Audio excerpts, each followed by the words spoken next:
Okay, today's show, we've got Ryan McGivern of Meraki Box in Rapid City, South Dakota. Going to be talking about a lot of different things today with Ryan, not only training fighters, but also sports performance and everything else that we get into. So, Ryan, welcome to the show. Appreciate you being here.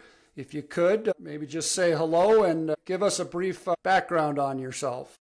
Yeah, absolutely. So first and foremost, thank you so much for having me on the show. It means a lot.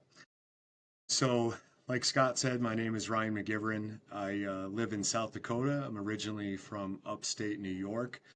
I'm a registered nurse. That's how I got here to South Dakota back in 2014. Had an itch to get out of New York and take a traveling nursing assignment, so I did to the Pine Ridge Indian Reservation and worked up there for a couple years as an acute dialysis nurse, kind of cleaning people's blood up, whether they have kidney failure or drug overdoses or things like that. And ended up moving to Rapid City. I got on a nursing research team, and that was a really cool job. I got to kind of travel the world. But over time, this passion inside of me for coaching and athletics and my own boxing career, what really ignited that was my son, Aiden. He wanted to get in boxing, and no matter how much I tried to tell him, no, play another sport, do something else, he had an affinity for boxing. So he started training at a local boxing gym, and that gym recognized some leadership ability in me and some coaching ability and kind of took me on as a volunteer coach. And that's how I started coaching. And then right when COVID hit, I was really wanting to get outside of the medical field and trying to help people on the back end of disease states and become a coach and try to prevent that through athletics and training and knowledge and just equipping our community with more knowledge about how to stay healthy and to prevent those disease states. So right when COVID hit, I ended up getting all my certifications finalized and all that, and I decided to start a business, a little boxing gym in Rapid City. Of course, everybody told me I was crazy and it was a terrible time to do it and I shouldn't do it, and I did, and it just grew from there. A lot of other gyms were shut down, and obviously as a nurse I knew how to keep things safe. I communicated with people intelligently about, hey, if you're sick, stay away. But that was back in about 2019, and here we are 5, 6 years later, and it's just grown and grown and grown. And me as a coach and the business has grown, and we have a great base of amateur fighters and a great base of people that are never going to compete in boxing, but that use boxing as an outlet and a way to stay in shape physically, challenge themselves, and all of that. So there's a lot more detail there, but that's the short story of how I transitioned from nursing to boxing coaching. And although I've been doing this now for about 6 years full time, probably altogether as a coach about 10 years, and I still am a licensed registered nurse, but I get to enjoy coaching full time. Awesome, awesome. Well, yeah, opening up a business during COVID might not have been my advice to give to you, but congratulations on making that work. Yes, sir.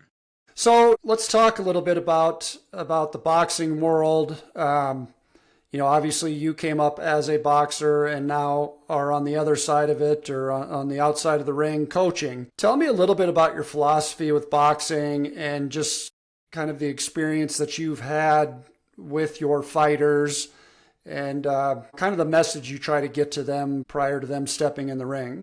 Yeah, so when I started boxing as a young man, my coaches, one of I guess I'll start with this statement that a lot of issues with coaching and that I experienced as an athlete was things were just repeated.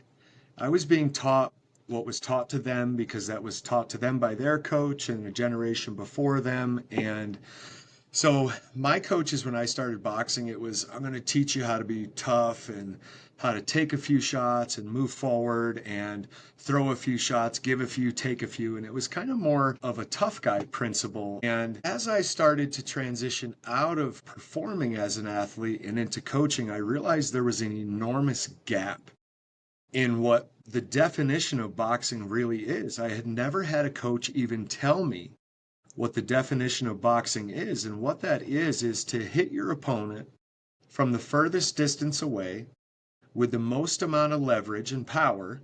And here's the key, not get hit back. I had never heard such a thing before. So I was more a forward guy. I was always big and strong, and I would just kind of move forward and throw big shots. And as I turned into a coach, I took on this new philosophy because when you're teaching boxing, a lot of people have a rejection to, well, I'm going to teach your kid how to be tough and take a few and give a few. And really, what I fell in love with was the philosophy of not getting hit back, which is the hardest part of boxing.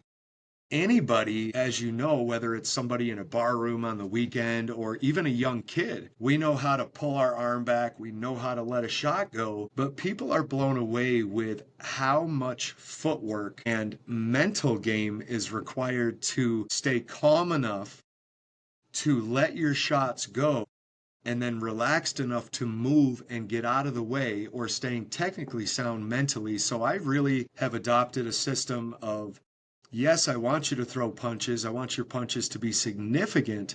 But the most important part of boxing, which a lot of guys don't talk about this, a lot of coaches never talked about this, was what about your life after boxing? Let's talk about longevity outside of boxing. And we see 20, 30-year-old guys that have had so many concussions, so much damage that they can barely function, speak, let alone lead a class and coach a class. So I kind of took it on as a personal responsibility for me to present boxing to the world in a very different way than what I was presented it as it was presented to me. This tough guy sport and everybody who's boxed can't barely speak or walk anymore. And I took on the responsibility of teaching the most important but the most difficult aspects of boxing, which is not getting hit back, staying relaxed, and playing chess.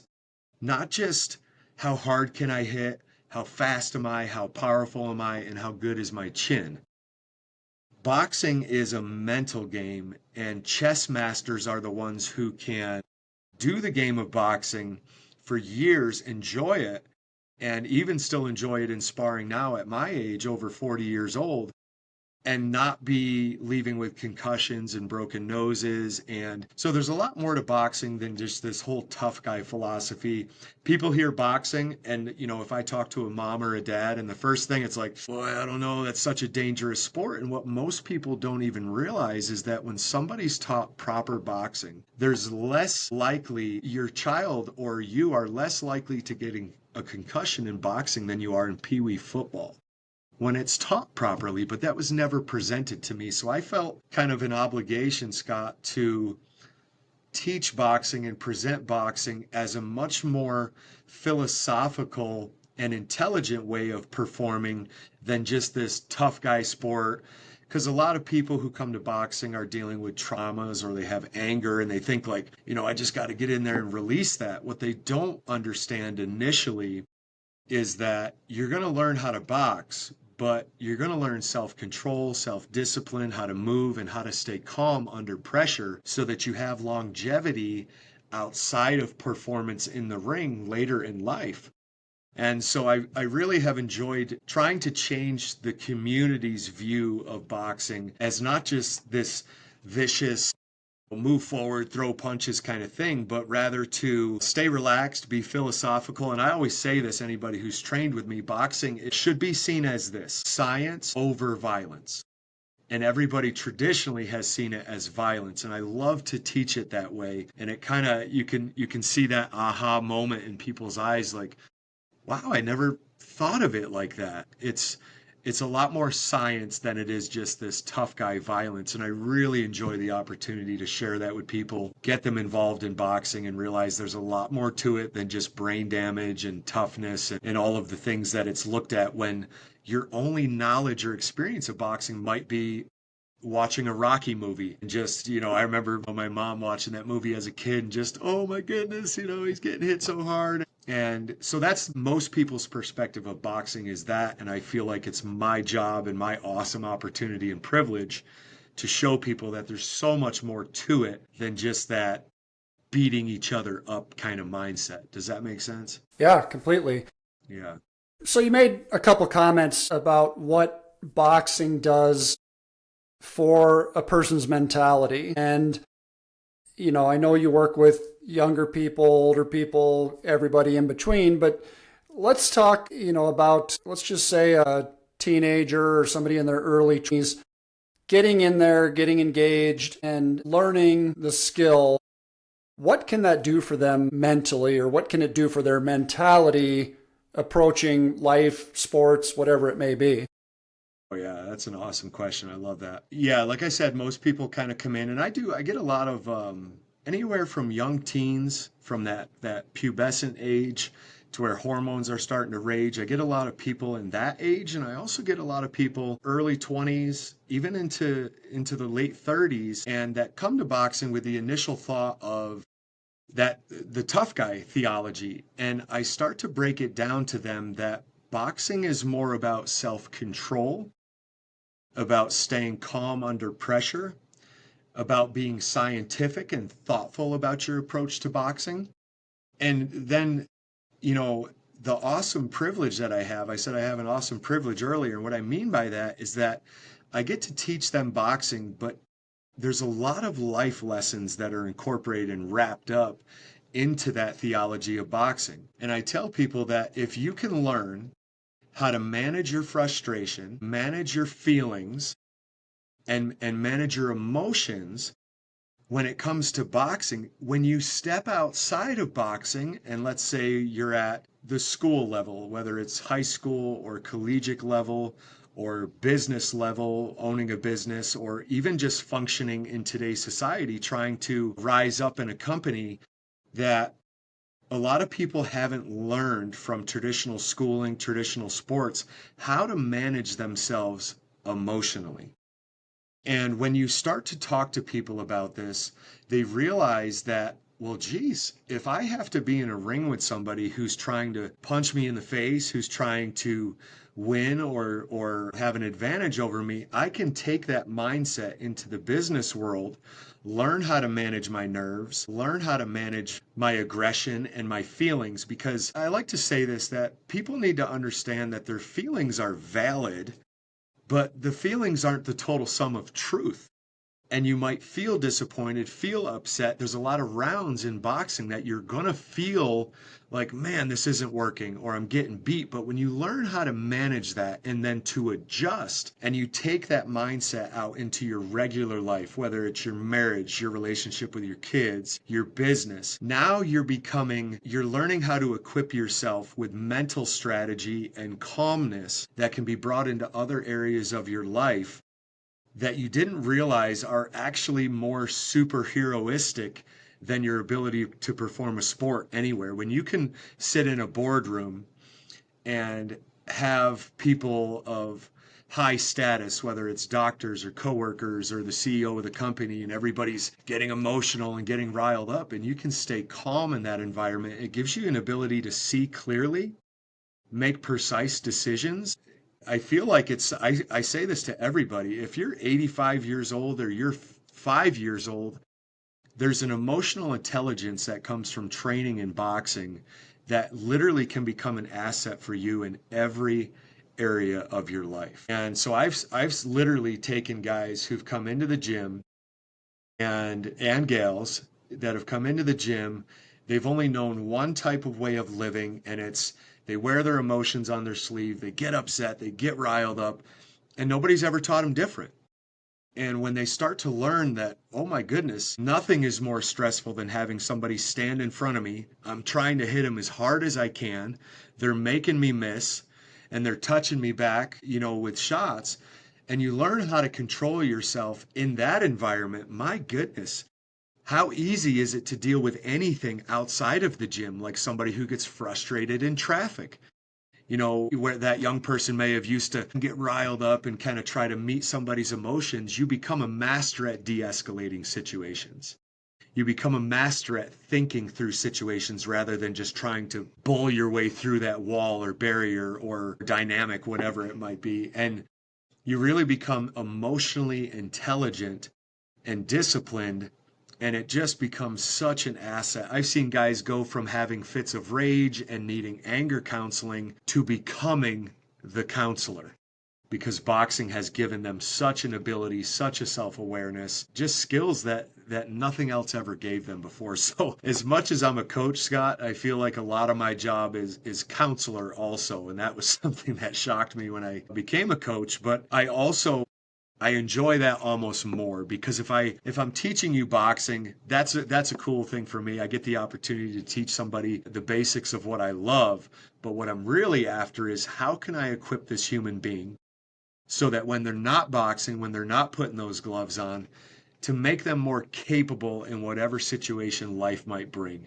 And that's kind of the beauty and the secret that I found in coaching boxing was, man, I'm helping people change their lives mentally, emotionally, physically through the art of boxing. And so that's what I've kind of taken that on as my obligation, because none of my coaches ever talked to me about that. None of my coaches ever. And so, I know I'm going a little long here on this topic, but in some sense, what I didn't get from my coaches pushed me to become that coach that could focus on those elements of boxing. And what a blessing it has been. And so many people have found, like, literally, we have a lady who comes to boxing class in the women's class, and she's 77 years old. And she said, if anybody had ever told me about boxing in my life, I would have said, no, that's not for me. No, that's not for me. She says, I wish somebody had given me this tool when I was in my teens, because it could have prevented me from so many emotional situations, so many emotional responses, so many traps in my life, even in the business world. But now she's found this gift of boxing, self-control, discipline, controlling emotions, and she's implementing that even in her marriage and with her grandkids now, and it's a beautiful thing to see. So that's an awesome opportunity I never thought when I started coaching that I would ever have, but that's kind of how I've developed as a coach. What was I shortchanged on? And how can I become better because of what I wasn't given? So those are things I focus on big time with my clients and athletes.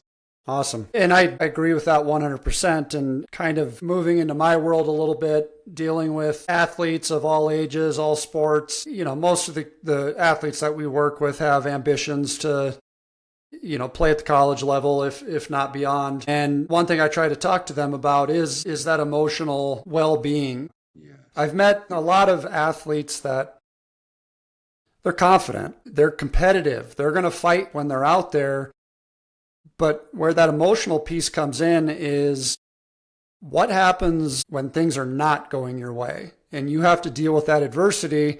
And you can be strong, you can be mentally strong, and you can be competitive and you want to fight. But if you don't have that emotional piece, that's when things derail and go downhill very, very quickly. So tell me, just in your opinion, because what I see is athletes, it takes a lot of different components to get to that college level. If we're talking a high school athlete moving on, they have to have the athleticism, they have to have the skill, but the mental thing. And in my experience, most of the high level college athletes that I've worked have just been so mentally strong and have that emotional piece where they can regulate and keep their mind under control when things, and I shouldn't just say when it goes bad, because sometimes when things go too good too easily, Yes. that can be a wrecking ball to emotions as well, because it almost masks you from reality sometimes. But Yes. how do you have a lot of athletes, kids that are athletes, come in and do boxing also? And if so, what has your feedback been on how that's affected them in their other sports? Yes. So great question. So I'll start with this, that a lot of people are sport specific as far as if you're a basketball player, all you should do is play basketball. I'm not a huge believer in that. I feel like I talk to my guys a lot and I say, look, once you get really good at boxing, and I'll get to the emotional and mental piece in a second. Let's say you get to this level in boxing, you get to a level 5, we'll just say. Well, when you meet another boxer who's at level 5, separation factors have to start happening, because now you're equal with your opponent. And when you add in, I'll talk about the physical first. When you add in speed, agility, athleticism, endurance, true conditioning, all of those things, now you're creating a separating factor that might make a level 5 boxer be able to outperform a level 5 boxer or opponent who only does sport specific training. So if this guy is doing athletics, he's doing all these other aspects of training, he now has a level up on the same level of boxer because he stepped outside of just boxing training. When you add in the mental piece to that and the emotional piece to that, you're taking an athlete and a boxer who may be limited in performance, or they're capped as far as this is as fast as they're going to get, this is as powerful as they're going to get. How does the mental mindset and emotional mindset come in and play a factor? In my opinion, these are the ways that it does. So most people out there, even if they don't enjoy boxing, have heard of Floyd Mayweather. Floyd Mayweather. It's a famous name. You either loved him or you hated him. And I loved what Floyd Mayweather's philosophy was. And I try to implement this into all of my athletes, all of my clients. People would come to him and they would say, "Hey, Floyd, this opponent you're going to fight is really fast. We know he's faster than you." And he would say, "It doesn't matter." And they'd kind of look at him and be like, "What do you mean it doesn't matter?" Or, "Hey, Floyd, this guy, he's way more powerful than you." And he would always say something like, "It doesn't matter." And then the person interviewing him would go, "Well, how can you say that?" And he would say, "Because speed and power will never outdo mindset." And the ability to have a mindset that's strong and durable. If you watch some of the best boxers in the world, it's not that they've never been hurt. It's not that they've never been hit hard. It's not that other athletes aren't better than them. But an unbreakable mindset is an asset to an athlete, whether it's boxing or non boxing, that just is one of the greatest separating factors, in my personal opinion. Like, I literally have watched my guys lose several rounds in a row, but stay focused. And here's why this matters so much. As an athlete and somebody who's performing in a sport, we are emotional creatures. And if I'm winning, everything's good and I feel confident. If I'm losing, then that confidence tends to come down. And if you can maintain a level of confidence, even when things aren't going your way, here's the key, here's the superpower. You are adaptable. When you're confident in the middle of the storm, you can adapt to situations where otherwise you would try to just bull your way through it. And, well, he's hitting me, so I'm just going to try to throw the biggest punch I can. If you're calm, emotionally, you can sit there and watch what's happening in front of you and use intelligence to adjust and overcome that obstacle. Whereas if you're not emotionally calm, you're not going to have the ability to adjust. You're just going to try to force your way through it. And that's where boxing genius comes in. You watch a guy like Floyd Mayweather get tagged by Sugar Shane Mosley. When they fought, Mosley caught him, actually knocked out one of his teeth, and Floyd was smart enough emotionally to stay calm. He made a few adjustments and he didn't lose another round for the next 8 rounds straight.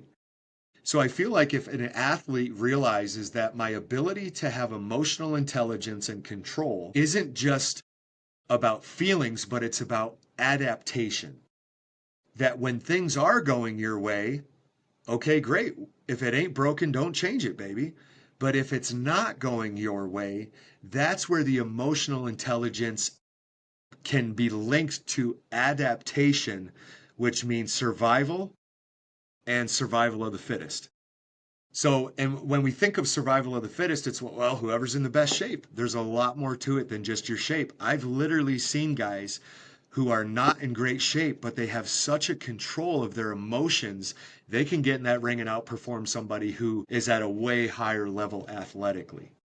And so I feel like having that mental piece really gives somebody the ability to adapt. Now, here's one thing I love about boxing. It's an individual sport. And I tell my fighters, I tell everybody that I train, you don't have a team to depend on. You can't, there is no offense section and defense section. It's all on you. And if you don't have the ability to adapt, then you're going to be easily beatable. But the guys and girls who are really, really great at boxing, they learn the mental piece first, that even if things aren't going my way, I'm intelligent enough to adapt. I'm not going to get frustrated, and therefore they can overcome things that other athletes wouldn't be able to overcome. And this is probably something that, when you're talking college level, I wish there was more boxing in college, but it's not necessarily a collegiate sport. It's really something that you do and then maybe go to the Olympics. But if other athletes could have the sense that, look, you may not be having the best day. Maybe your training camp up until this point didn't go the greatest. But if you have an unbreakable mental and emotional mindset, you're adaptable.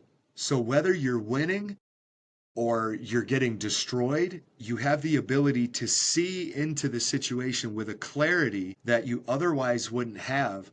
And then you can adapt. And as I was saying earlier, when you're talking about stepping outside of the gym, how does this help somebody outside of boxing? Man, if you can't adapt in the business world, you're not going to be in business very long. So I feel like those things, and same thing, even break it down to the simplest relationship in your marriage. If you don't have the ability to adapt, it's not going to turn out well. And so I just feel like teaching people that capability, and then as they go through their athletic life and they get to the college level, and now there's more pressure, and there's all these different aspects that you're bringing. If they're missing that mental piece, you're going to see a star athlete break down really, really quickly under the immense pressure that comes with performance, keeping performance, grades, all the things that they have to do. So I feel like the first thing I try to attack when it comes to an athlete, especially if they want to get in the ring, you have to have mental toughness, not just to be tough, but to stay calm under pressure so that you can adapt and overcome. Good. That's awesome. It sounds like there's some definite lessons in boxing outside of guys just beating each other up. Yes. I'm always looking for ways to bridge that gap between the mental and emotional stability and strength with my athletes. And, sometimes it's hard to mimic those situations that you probably see in boxing in everyday life. It's hard to put kids into those anxiety causing moments where they really have to focus on relaxing and keeping their wits about them so they can continue to perform. And like I said, most of my experience with high level athletes is the mental side is where they have it dialed in. And for the majority of the athletes that we work with that are wanting to get to that next level, most of them from that high school to college level, that's such an important piece. And I just don't know that it's discussed enough. And I always love to hear of ways to help kids learn that part of it, because I don't believe that they're going to make it at that next level if they even get the opportunity without having that mental piece. And have you ever, outside of boxing, just in your experience, have you ever seen anything comparable to be able to help develop that mental and emotional strength? Yeah, that's a great question. I think, yeah, for me, boxing has been that key for me. But I do see that when it comes to, I guess one of the things that I'll talk about two things. When it comes to team sports, a lot of athletes end up learning to be codependent, and they have to be on their team. Everybody has to do their job. But when it comes to the individuality of boxing, if you as a coach, even if that client or that person, that athlete wants nothing to do with boxing, I think one of the key important things is to take them out of the state of codependency and to where it's totally on you. However, you can create that environment as a coach to where it's not, hey, you're tired, you go take a break and we'll have your replacement come in. I think if you can create an environment like that, and even if you're training an entire team and you can somehow put a dependence on each other. For example, I've had softball teams come in and baseball teams come into the gym. So now the whole team is here, all the teammates, all the people they're used to leaning on are there. And you create a exercise, you create a situation to where they're still depending on each other, but I have to get, let's say, I'll just give a really basic example. Somebody is stuck on the heavy bag and they're sitting there having to throw the hardest punches they can throw. Meanwhile, somebody else has to go do a hundred loops on a skip rope and a hill sprint. And so even though you're training them as a team, I'm trying to always teach them that although you're part of a bigger whole, the assembly of a team, your individual specific performance matters big time. And you have to be playing team sports as if you're the only person on the team at times. And so I try to create environments like that for people and I'll give you an example. So my daughter, Serenity, she played basketball and she spent a lot of time on the bench. And my wife and I, Chris, were like, Serenity, we're so sorry. We're so frustrated that you're on the bench. And she's actually like, no, I actually love it. I just wanted to be on the team. I really don't like to play. But she is somebody who now comes into the boxing gym and she can box really well. And she's kind of becoming a star. And I said to her, Serenity, what was it about basketball that made you feel like you could lay back and be codependent on other people, but boxing requires you not to do that? And she said, I realized it was all on me. Nobody's coming to save me. And so I think if you can create that kind of environment for an athlete, whether it's through some kind of deadlift challenge or, whatever that athlete might be working on, even though you're here as a team collectively, your performance needs to be significant individually. You can start to create that mindset, even in a team sport, that my performance isn't just about me. Other people are depending on me to perform well so that us as a whole can move on and be successful. I think it is a little bit harder to do that in team sports, but I think it definitely can be done if the coach is intelligently designing workouts where there's codependency, but also individualism in their performance. Does that make sense? Yeah, yeah, total Yeah. sense. So, So let's talk specifically. You kind of wear a couple different hats, obviously as a boxing coach, but then also moving into the sports performance world. You do work with personal training clients, but now we're kind of starting to focus a little bit more on athletes and understanding the training side of the business. Tell me a little bit about from the time you started your business working with fighters, how your philosophies have changed a little bit on how fighters train, how they prepare for fights, and what you think they need to do a better job of.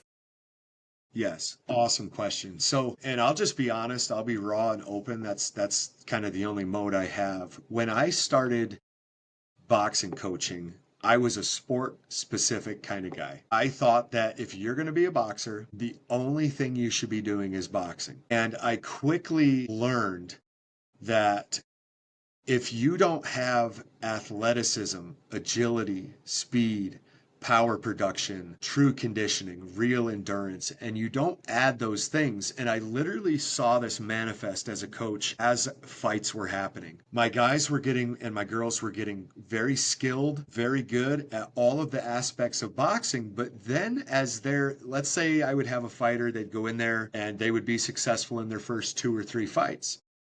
And as you start to come up in the ranks and you're a better performer, now you're going to face people who have what I call the separating factor. And initially, when I started coaching, all boxing, all this, because that's what I was taught. And as I met other trainers and other coaches, I started to realize like when you're training this guy or this girl in basketball, what else are you doing? Well, we're working on vertical jump, we're working on this, and I'm thinking, okay, so they don't just always have a basketball in their hand. There's a lot more to this as far as, let's use that word again that we were talking about a while ago, intelligence. There's a lot more intelligence in the training than just sitting there shooting hoops, working on your dribble, and doing drills like that. And literally, I would watch one of my stud athletes go from being unbeatable, untouchable to holy cow, how did they just get beat like that? And what we saw and what we noticed was number one, genetics. Some people are just genetically gifted. But even with genetics, if you take genetics skill and then you add athletic training to it, and now that person who has a really good understanding of boxing, they know how to move, they know how to punch, they know how to stay calm, and you add speed, you add power. Now you're making a multi-dimensional athlete, a multi-layered athlete. Think of it like an onion, and you're peeling back the layers of this onion and you're finding out things about your athlete that you didn't know before. Now you can attack and develop your athlete based on limitations. I have one MMA fighter who was undefeated. He was doing very, very well. And then we met a D1 athlete in the cage. And that guy, Scott, moved with such speed and such power. And my guy was he's a very good fighter. He's skilled. He's a great grappler. He's a good wrestler. He's a good striker. But this D1 athlete made him look like he was, like my guy was a grandpa in the cage.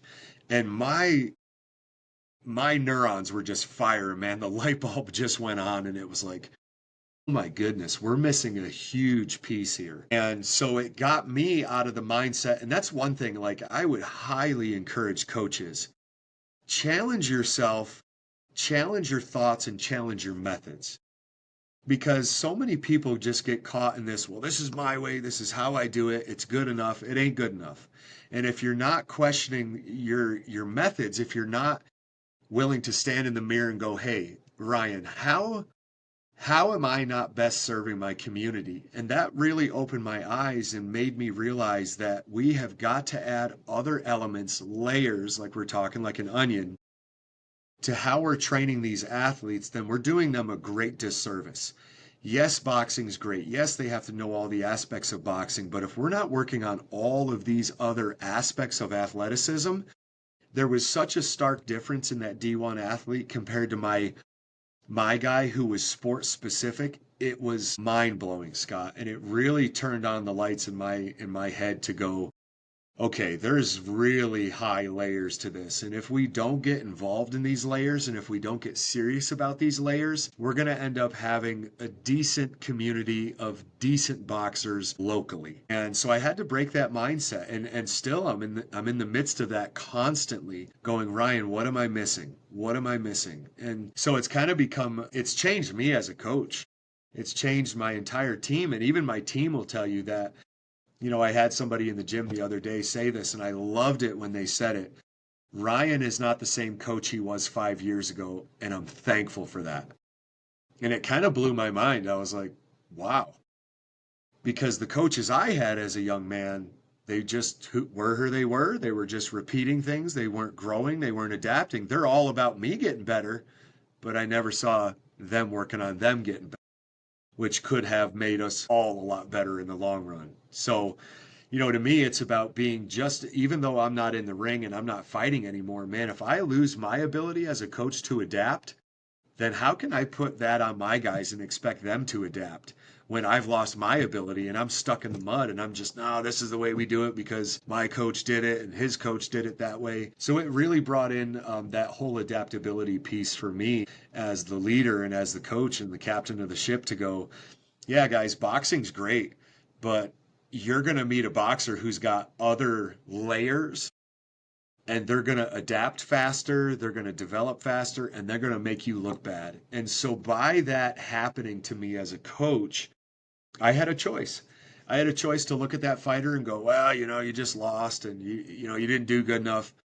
But really, what it did is it made me look in the mirror and go, as his coach and as the guy who he's looking to guide and direct him, I have to have enough intestinal fortitude and honesty with myself to go, I'm not coaching you in the best way that I could. And there's a way better way for me to complete you as an athlete than just act like sport specific is good enough. And it really has changed me as a coach, and it's changing my fighters. I mean, one of my guys who is undefeated, he had a fight a couple weeks ago and he lost. And so we get back in the gym, and this was such an aha moment for him and for me as a coach. We get back in the gym and I'm watching him, and I'm really starting to analyze his body position and how he's performing. And I went over and I had a conversation with him and I said, "Hey, I'm going to start to pick on you about things that I haven't really picked on you before." And so we're in the middle of this training session and he goes, "Can I just say something?" And I said, "Yeah, go ahead and say something." And he says it to the whole class. He said, "I've been in this building for 3 years. I mean, blood, sweat, and tears. He'll run 4 miles to the gym, train for 2 hours, run 4 miles home. I mean, this guy is a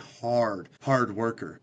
He said, "But I didn't realize that all of my sweat in the gym didn't mean that I was trained, that I wasn't building bad habits." And it was just like this bomb goes off in his mind and in my mind. And I'm like, whoa.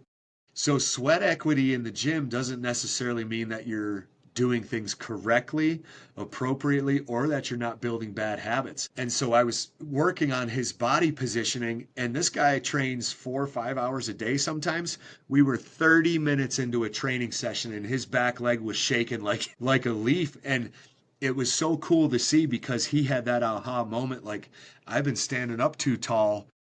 And he literally said to me, "Coach, we had a couple fighters end up moving and leaving town. I kind of backed off on sparring."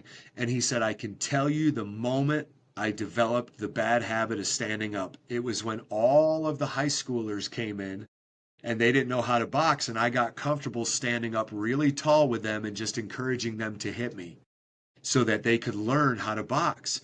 And he said, in the midst of that, I had no idea that I was actually developing a really bad habit. And then when I got in the ring, I approached my opponent in the same way I had been working in the gym, and he stayed small and would hit me up, and then he would be gone. And he had actually built that habit in the gym. In the middle of all the calorie burning, all the sweating and all of that, we had developed a horrible habit. So man, self-awareness and adaptation as a coach and an athlete are your best friends. Learn them now, and it's going to save you immense amounts of struggle when it comes to athletics. So I think, obviously as a sports performance coach, it's going to help any sport, doesn't matter. And for whatever reason, boxing just seems to have a different, different approach to training. And it's kind of funny. It reminds me of a story. I was in Vegas 3-4 weeks ago, and I was in a lift getting a ride and get into this conversation with the driver, and there's a language barrier there. He said, I'm having a hard time understanding him, and him probably me, but we were talking about boxing, and he at some point was a high-level fighter, trained at one of the big gyms out in Vegas and got hurt. And I told him that I have a problem with how boxers train. And, somehow I translated it to him that, and the way that I did that is I said, they all think they're in a Rocky movie, and, they want that music to come on and they're going to get into that grind and, to where they're puking and crawling out of the gym. And I think that's become the norm in boxing. People think that they have to train like that when it's no different than, let's just say, a track athlete. So if you're a fighter, you're a mile runner, you're a 400-meter runner, and you're a short sprinter. And you have to train for all of those. So if you were a 100-meter runner, you're not going to go out and run 5 miles every day. It's going to make you slower. Well, guess what? If the only way that you train is long and slow, you're going to become slow in the ring. And I think, from my perspective, that's there needs to be more specific speed and power training in boxing. And I think it would really help those fighters, because you're going to get into some sprints in boxing in a fight. And if all you've trained at is that lower level, that kind of zone 2 aerobic, when you get in there and you're in a 15-second exchange, you're going to struggle. Tell me your thoughts on that. Yeah, man, you could not hit the nail more on the head with that. Is so as I've started to change as a coach, I cannot tell you the shock factor to my fighters. For example, I'm doing some work at this gym and I'm watching this coach put this person through this regimen of conditioning. And, like you said, traditional boxing, it's, crawling out of the gym, puking, and you've done a good job, and now you're going to be a great fighter. And it could not be further from the truth. And you're exactly right. The entire boxing world, through Hollywood, through some coaches not wanting to adapt, not wanting to be honest with our methods, not wanting to be self aware. We've turned it into the puke bucket show. And if you do that, you're going to be a great fighter. And nothing could be further from the truth. One of the biggest struggles I'm having, or it started to have a couple, probably about 6 months ago when I started to incorporate this, is teaching them that not every session has to be a barf session, that if we're going to do conditioning and we're going to go 100% effort in a bag sprint or an all out sprint, and then I'm going to ask you to rest for 3 minutes, they don't know what to do. It's so uncomfortable for them because they have been trained that if they're not busy, if it's not go, go, go, go, go, then it's not helping them and it's not developing them. And there could be nothing further from the truth. So I literally have to remind the people in the gym when they come there, because I've adapted. So people who've been with me for a while, they were used to that zone two, go, go, go forever until you puke, high five, leave the gym, and now you're going to be a great boxer. And now I'm getting them in the mindset of, you might be here for an hour, but only work really hard for 15 minutes. And they don't think that that's going to help them because nobody has stepped up to say that we're doing it incorrectly. And that's something as a coach that, man, I want to own that so much. Like, I want to change boxing by bringing the truth of athletics to it and go, just because every boxing movie shows a guy training 8 days a week, 25 hours a day, never sleeping, drinking raw eggs in the morning, and blocking punches with your face, then you're not doing it right. Nothing could be further from the truth. And not only that, Scott, I think we have missed out on probably some of the best potential fighters the world has ever seen because we're not approaching training with true athletics, true knowledge, like you're talking about. It's just rinse and repeat, rinse and repeat, rinse and repeat. And then if a guy loses or a girl loses, well, they were just better than me. Well, why just adopt the theology of they're better than me? Maybe we're missing something and you're not the best you could be because our approach to your training is ignorant and unlearned. Let's adapt as coaches. Let's adapt as leaders and go, hey, what was working in the 1980s when my football coach was bench press, squat, and deadlift? That's all you got to do. And that's all I did. That's literally all I ever did because that's all they knew. Well, we know so much more now. So when it comes to boxing, and I feel like boxing is that toxic cesspool of, like you said, rinse and repeat, train, train, train, puke your guts out, you're good to go. No, you're not. I'm watching fighters that'll come in for an hour-long personal training lesson, or whether it's a group session, and we're going to do true conditioning, pushing them to the absolute max and then making them rest for 3 minutes. They want to start shadow boxing. They want to start bouncing around like it's skip rope time. And I literally have to like yell at them and be like, no, I'm asking you to fully recover so that when we start our next set, you're not at 60%, you're not at 80%, you're as close to your 100% true max that you can get.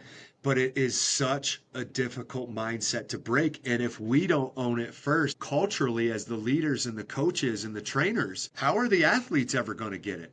I feel like, in some sense, Scott, and maybe you could speak to other sports about this, but in boxing, we're 50 years behind. We need to take what we're learning and what we're seeing and implement it, no matter how uncomfortable that implementation might feel. We've got to adapt. We've got to change. And if we don't, we're gonna watch another 50 years go by and a ton of potential amazing athletes, amazing boxers go to the wayside because The old mechanism is what everybody wants to keep, and it doesn't work anymore. So that's why I put such a heavy responsibility on myself to adapt. How dare I ask my guys to adapt if I'm not willing to look in the mirror and start here? Bosses will tell you what to do, but we've got to be leaders, and leaders show you what must be done. And that's a responsibility I take to heart, man. Like, I can't just tell you this, I got to show you this. So I take that responsibility heavy. Awesome question. Yeah. And I kind of want to just piggyback off of that with something you said there is you feel like boxing's 50 years behind. I feel like a lot of coaches out there are 50 years behind. And then, you made that comment, but one of the first comments that you made is the way you were taught boxing was coaches just repeated what they did. What they did 30 years prior to that is what they taught to you. And I feel like that happens so much. And so now I'm asking you to take off your boxing hat, and I want to talk from a sports performance perspective. You're in that world as well, working with athletes outside of boxing, and I feel like this is a big issue here, and it's definitely a hot button for me. I deal with this all the time, where sport coaches are straddling that line of sports performance and offering opinions that could have drastic outcomes for athletes. And if we talk, briefly about what's going on in the world today of NCAA and all the new regulations out there, it has never been harder for a high school athlete to move on to the college ranks. And as a matter of fact, at the NCAA level, Division I, Division II, they're really no longer even looking at high school athletes unless they can come in and contribute immediately. So those are rare instances. The reason for that is the transfer portal. They can go get a 23-year-old athlete that's been playing college athletics for 3, 4, 5 years, and they can just go and get that person rather than bring in a 17 or 18-year-old that developmentally is not even close. And so one of the issues that we deal with constantly is skill, got to develop skill. We got to play every weekend. We got to be playing. We see basketball players that are playing, 70 games a year in the off season, but there's very little effort put into athletic development or sports performance. And I can tell you unequivocally, there is no way these athletes are going to move on without developing the athletic skills. When you're 17 years old, and again, we're competing against 23-year-olds now, and you've spent no time getting faster, getting stronger, getting more explosive, working on your movement, becoming a better overall athlete, there's just no chance that you're going to compete with that 23-year-old and find a spot. And so a lot of it goes back to what you said, that coaches do what coaches did. They whatever they did as a high school athlete or a college athlete, that's what they're teaching. And we've got decades in between where things have changed. The world, of sports performance is not what it was 30 years ago. But it's frustrating for me, to say the least. I think kids need to be working on the sports performance side. Obviously, I'm not saying skill development's not important. Of course it is. But I don't care if you can shoot 60% from the three-point line. If you're too slow and weak to get away from a defender to get the ball, it doesn't matter. And that's where there's separation at every level in sports is athleticism. It's every level you go up, it's faster. The guys are bigger, the girls are bigger, they're stronger, they're faster. And yet we still have a lot of coaches out there that are preaching the same thing. And from, their view of sports performance is, as long as their kids are in a weight room, that's sports performance. And all programs are created equal, which, that's like saying all basketball coaches or all football coaches are created equal. That's just an untrue statement. People excel in any occupation, and the sports performance world is the same. There's 5 to 10% of the coaches are really, really good, and the rest are just out there, and it's a job for them. So, I appreciate what you said about coaches just doing what they do. And not progressing, not adapting. And as Yeah. coaches, we have to do that, or, we're not helping the cause. Yeah. So Well, tell me from just your experience with working with athletes outside of boxing, so just in the sports performance world, how do you try to stay away from falling into that rut of doing what you did? You mentioned your football coach in high school, bench press, deadlift, squat. That's all you ever did. So how do you as a sports performance coach stay out of that rut and you progress as a coach to help these athletes get to their goals? yes, I love that question. And the answer popped right in my head right when you started talking, and you said so many great things. So I'm going to break it down to two things. It's about you, or it's about your athlete. It's about being selfish or serving. And we have a choice as coaches and trainers and we've all experienced this, where even, where a coach will say, well, that's my student or that's my athlete. You don't own anybody. My question to every coach and every person out there who's training is, what are you doing this for?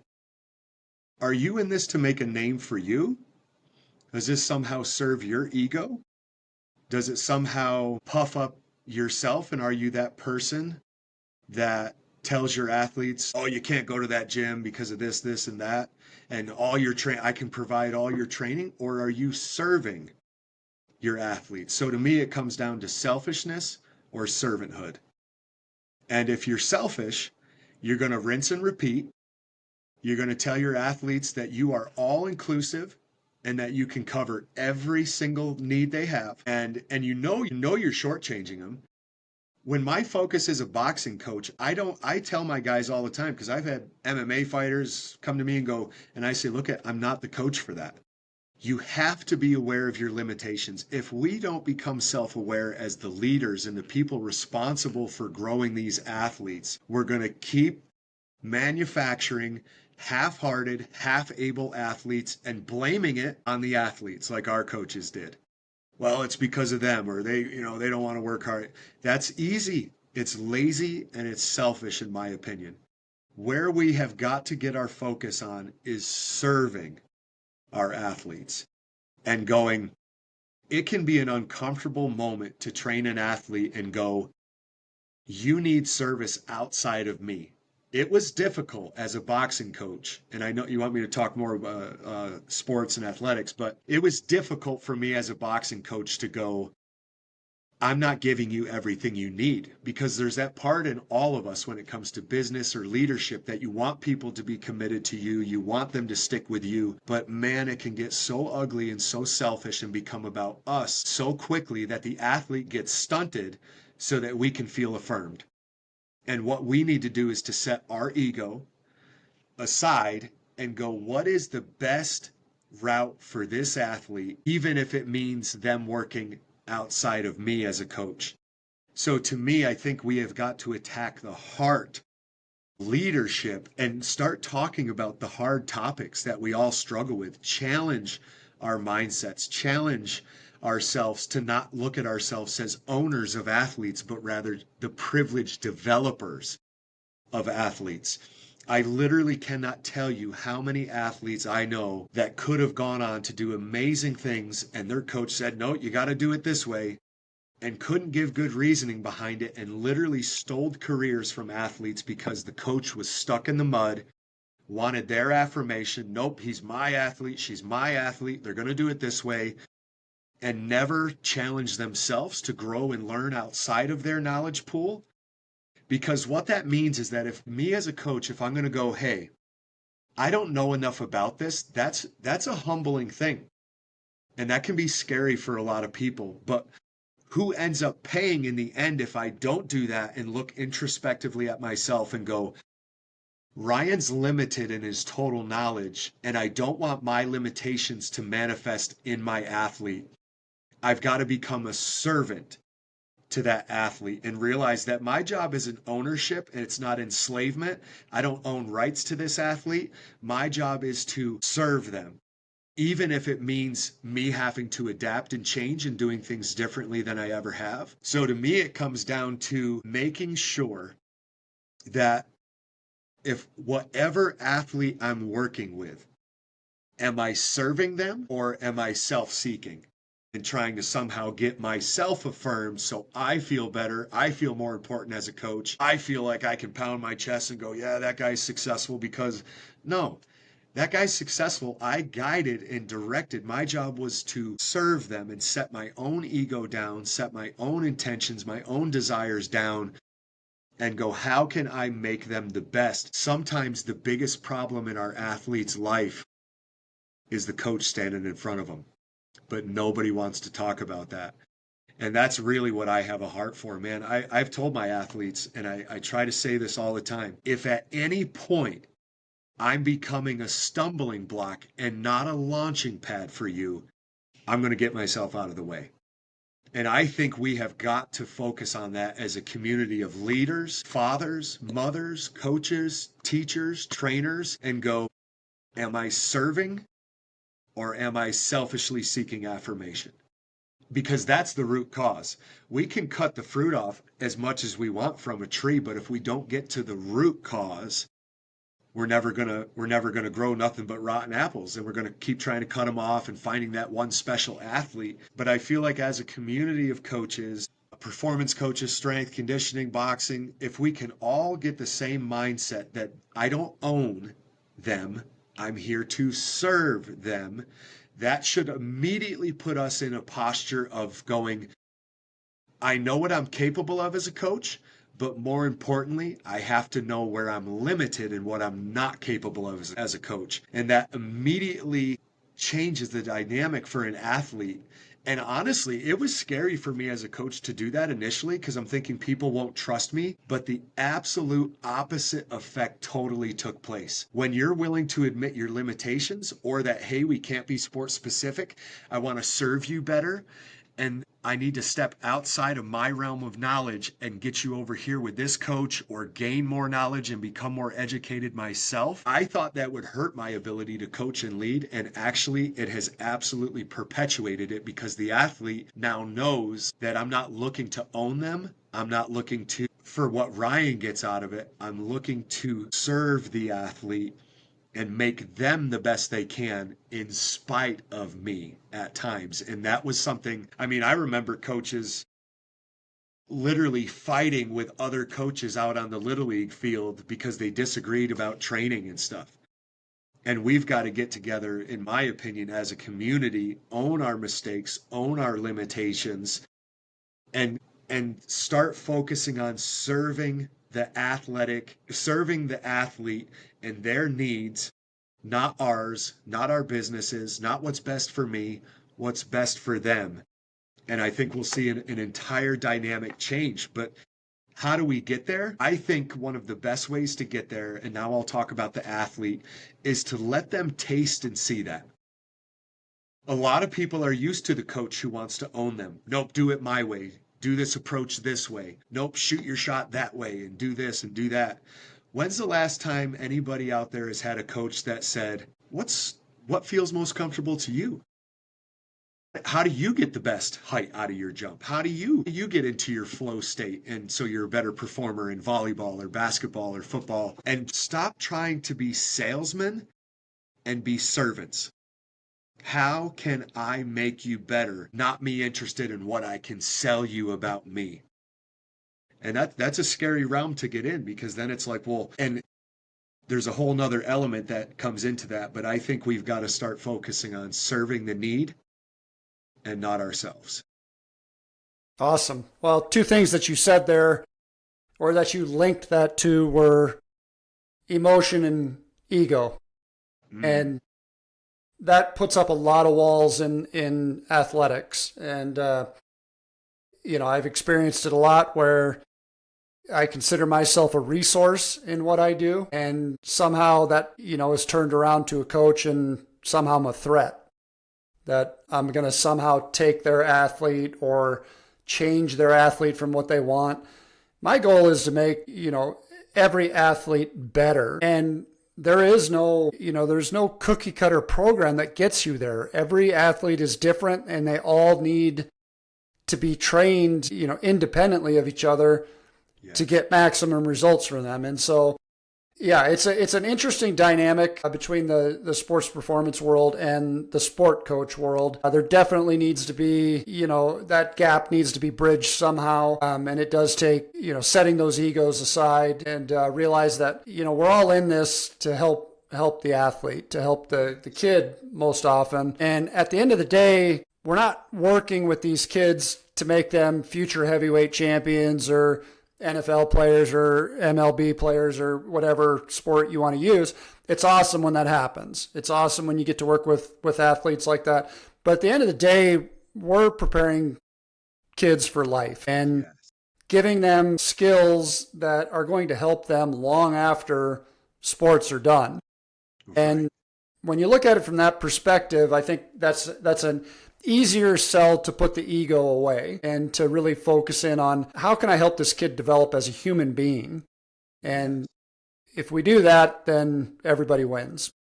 Yeah, stop looking at trying to develop the best. And I've said this in my gym many times. I have zero interest in turning you into a world champion. I have a lot of interest in turning you into a life champion and just a great person. Because whether you do something great with boxing or with athletics, sports, awesome. And whether you don't, I want you to be the most capable, adjustable, servant minded human being that you can be. And you nailed that. That was perfect. Well said. Well said. So tell me, as we start to wrap up here, what's the craziest thing you've seen in boxing? Okay. So, the craziest thing I've seen in boxing, I've seen a lot of crazy things, but this story is a little sad, but it was the absolute craziest thing I saw in boxing. One of my fighters, he was undefeated. He had one fight. And his first fight, he was super scared. And the reason I knew he was scared is because he was talking real tough guy. He's like, yeah, I'm gonna get in there, and I could just see he was masking his fear with viciousness and all of this flattery of what he was gonna do to his opponent and all these things. And he ended up getting in the ring and he won. He did a great job. He won. And after the fight, the fighter comes over to him and hugs him and was like, man, thank you. Like, I learned so much. And he just immediately realized he could let his guard down and that it was a safe place. So his second fight, now he has a completely different mindset. He's calm, he's friendly. He comes in for the weigh ins. He goes over, shakes his opponent's hand, hugs him. They're talking about their families and everything. And he goes into the ring and he said, Coach, for my first fight, I was dark in my mindset. For this fight, I just feel so happy and like we're both going to learn. And the most devastating thing I had ever seen, I've been around amateur boxing for over 30 years, and these two boxers get in the ring and they perform. And the guy that my fighter fought at the end of the fight, he ended up throwing a clot. He had an embolism in his arm and it killed him. And so he collapses in the ring. And right in the middle of the show, there was 10 more fights to happen this night. So I'm the coach and my wife is a nurse practitioner. I'm also a registered nurse. And he collapses in the ring and the medical team ringside was kind of not aware of what was happening. And they're thinking, oh, he just passed out. And my wife and I are like, no, he's not breathing and his heart is stopped. And so we pull this fighter out of the ring, and with his coach, a female coach from North Dakota, just a very sweethearted lady, myself and my wife and a few people from the crowd performed CPR on this fighter for 27 minutes before the ambulance showed up and took him to the hospital. And by the time he had gotten to the hospital, the doctors and the staff had called us the next day and said, we don't even know how he arrived here alive. He was such a mess. He had thrown an embolism. His electrolytes were all off. They ended up finding out that he had done some performance enhancing drugs, a lot of them, and it kind of probably had something to do with his heart stopping. But that was the craziest thing I had ever seen, because boxing, people barely, in amateur boxing, people don't get knocked out. Like, it's very safe. It's focused on safety. It's focused on, the community of boxing. And so that was one of the craziest things that I had ever seen. And I was feeling like, oh my goodness, I don't know if I want to be a boxing coach anymore. And the truth of the matter was, I was so thankful for this doctor who called me after, and he said, Ryan, based on the medical evidence and the findings of this gentleman's autopsy, he could have gone to the basketball court and thrown some free throws and would have tipped over dead. He was a ticking time bomb. And the truth of it was, my guy actually lost that fight. He barely hit him, like barely. And that guy was a good boxer. His sister actually is a professional boxer, and that was his goal. What that did to our local boxing community was something beautiful came out of that devastation. So many people saw myself and my wife and other leaders from the gym have such compassion on that gentleman when he did collapse. As traumatic as it was, I was thankful for that opportunity. His father and his mother and his siblings got to see our heart and our love for the athletes, and the community got to see that also. And so it was actually something that did propel and perpetuate Meraki Box to a community view. It was on the news and everything, and people were blown away because boxing has always been seen as that vicious, ugly sport. Everybody's mean, everybody's mad. And what they saw was a horrific event bring people together. And he wasn't my fighter, but I was going to do whatever it took to save that young man's life, and we did. He ended up passing away a few days later in the hospital. But I remember, I'll never forget the phone call from his mother, and she said, what you demonstrated to all of the young people there that night was beautiful.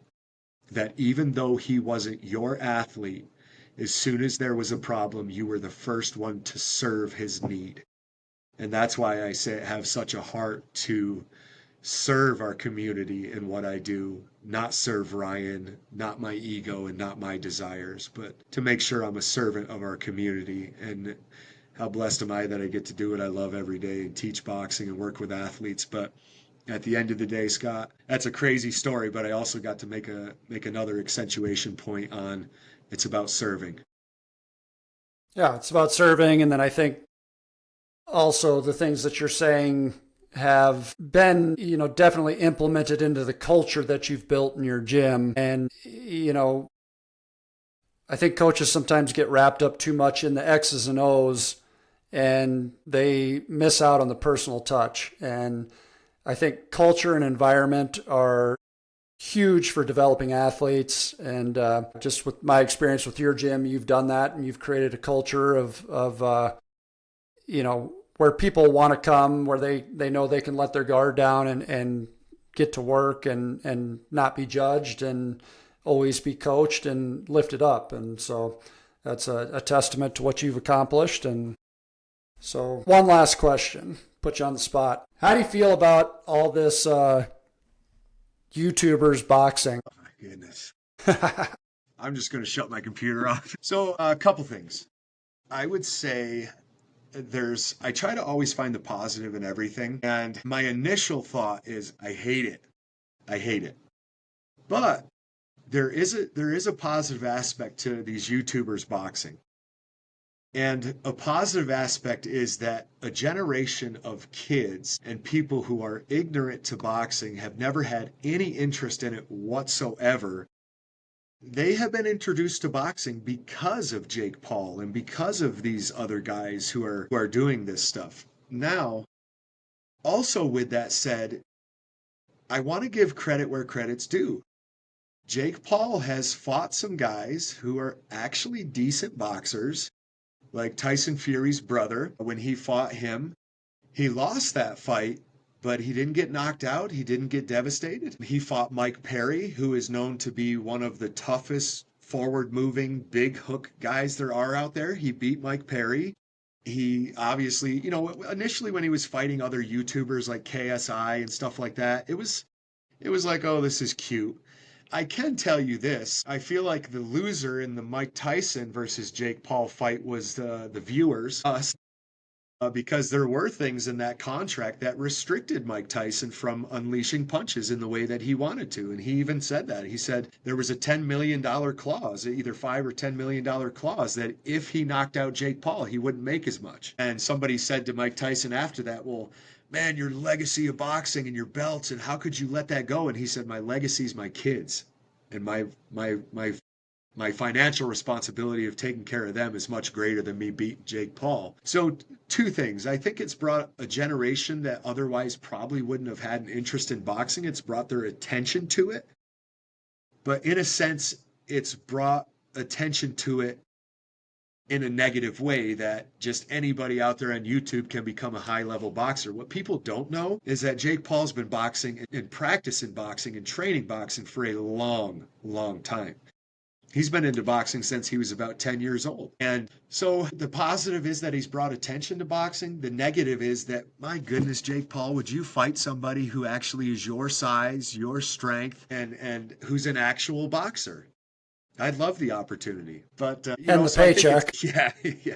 I think it's twofold. I think it's brought good attention that otherwise maybe it wouldn't have gotten, but it's also a lot of drama and things that are entangled there, and it's kind of what I call Hollywood boxing. It's entertainment boxing, or what the boxing world would call exhibition fighting. So, I look at it for what it is. I have an appreciation for it, but also at the same time a disdain for it, because if that's all somebody's exposure to boxing is going to be, it's like, man, you're missing out on the magic of the old school greats and the training and all the beauty that can come from boxing at the highest level. So in some ways it brought attention, but in some ways it also cheapens it a little bit, if that makes sense.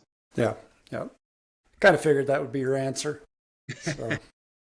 Well, I wanted to thank you for taking the time to talk with me today. And probably won't be the last time that we do this. Excellent. Thank you for the opportunity.